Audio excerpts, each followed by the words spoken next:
सुप्रभात बच्चों, हम पढ़ेंगे पाठ 12 शरारती बंदर। जंगल में नदी के किनारे बबूल का एक पेड़ था। उसमें लगे पीले फूल महक रहे थे।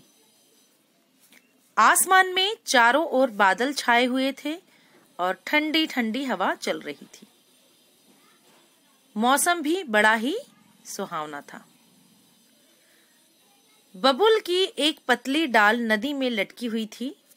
इसी डाल पर बिल्कुल आखिर में चिड़िया का एक घोंसला था। इसी घोंसले पर चिड़िया और उसके बच्चे झूल रहे थे और मौसम का आनंद ले रहे थे। बबूल के पास ही एक पेड़ था जो हवा के झोंकों में झूम रहा था। बादल घिर आए और देखते ही देखते बिजली भी चमकने लगी। बादल गरजने लगे और मोर और मोरनियों का मोहक नृत्य शुरू हो गया और मोर और मोरनियों की पीका पीका के स्वर से सारा जंगल गूंज उठा। टिटहरियां भी आकाश में आवाज करती हुई उड़ने लगी और बड़ी बड़ी बूंदें गिरने लगी। थोड़ी देर में मूसलाधार बारिश होने लगी। इसी बीच एक बंदर जंगल के पेड़ पर आकर बैठ गया। उसने पेड़ के पत्तों में छिपकर बचने की बहुत कोशिश की, लेकिन बच नहीं सका। पेड़ पर बैठा बैठा बंदर भीगता रहा। बंदर सोच रहा था कि जल्द से जल्द वर्षा रुक जाए, लेकिन इसके विपरीत हुआ। ओले गिरने शुरू हो गए और हवा और तेज चलने लगी। सर्दी बहुत तेज बढ़ गई। बंदर ठंड से कांपने लगा और जोर जोर से किकियाने लगा। बंदर ठंड से बहुत बुरी तरह से कांप रहा था। जंगल का वातावरण भयानक हो गया। बंदर की इस हालत को देखकर चिड़िया से रहा न गया और बोली, पाकर मानुष जैसी काया, ढूंढत घूमो छाया, 4 महीने वर्षा आवे, घर न एक बनाया। अर्थात चिड़िया के कहने का तात्पर्य था कि बंदर मनुष्य के शरीर के जैसा उसने बंदर ने शरीर पाया है, लेकिन उसने फिर भी एक घर नहीं बनाया। 4 महीने तक बारिश होती है और अपने लिए छत ढूंढ रहा है, किंतु मनुष्य के जैसा शरीर पाकर भी उसने कोई घर अपने लिए नहीं बनाया। बंदर ने चिड़िया पर तिरछी नजर डाली, लेकिन चिड़िया पर कोई असर नहीं पड़ा। चिड़िया ने सोचा कि बंदर मेरा क्या बिगाड़ लेगा। घोंसला इतनी पतली टहनी पर है कि उसका मुझ तक पहुंचना असंभव है।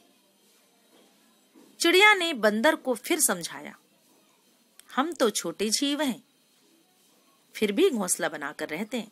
उसने कहा कि हम छोटे से छोटे जीव हैं, फिर भी हम घोंसला बनाकर रहते हैं। तुम तो मनुष्य के पूर्वज हो, तुम्हारे वंशज घर बनाकर रहते हैं, तो तुम्हें भी कुछ न कुछ बनाकर रहना चाहिए। कहीं छप्पर ही बना डालते। चिड़िया की इतनी बात सुनते ही बंदर पूरी तरह चिढ़ गया और उसने आव देखा न ताव छलांग मारकर बबूल के पेड़ पर आ गया और अपने आप को उसने बचाते हुए उस पतली सी टहनी को जोर जोर से हिलाना शुरू कर दिया, जिस पर चिड़िया का घोंसला था। चिड़िया का घोंसला उल्टा सीधा होते देखकर चिड़िया और उसके बच्चे उड़कर जामुन की पेड़ पर आ बैठे और जामुन के पेड़ पर आकर बैठ गए। उन्होंने सोचा कि अब बंदर हमारा कुछ नहीं बिगाड़ सकता। बंदर ने टहनी को ऊपर खींच ली और घोंसला हाथ में आते ही बंदर ने नोच नोच कर तोड़ दिया और उसे तोड़कर टहनी सहित घोंसले को नीचे जमीन में फेंक दिया। जमीन में फेंकते ही चिड़िया के बच्चे उस घोंसले से गिर गए और नीचे नदी में वर्षा का पानी बहुत तेज बह रहा था। घोंसला और टहनी उसी में बहते चले गए। चिड़िया और उसके बच्चे पानी में भीगते रहे। तब वह मन ही मन सोच रही थी कि मैं कभी इस बंदर के मुंह नहीं लगूंगी। और वहीं सामने एक टीले पर बैठा सज्जन यह सब नाटक देख रहा था।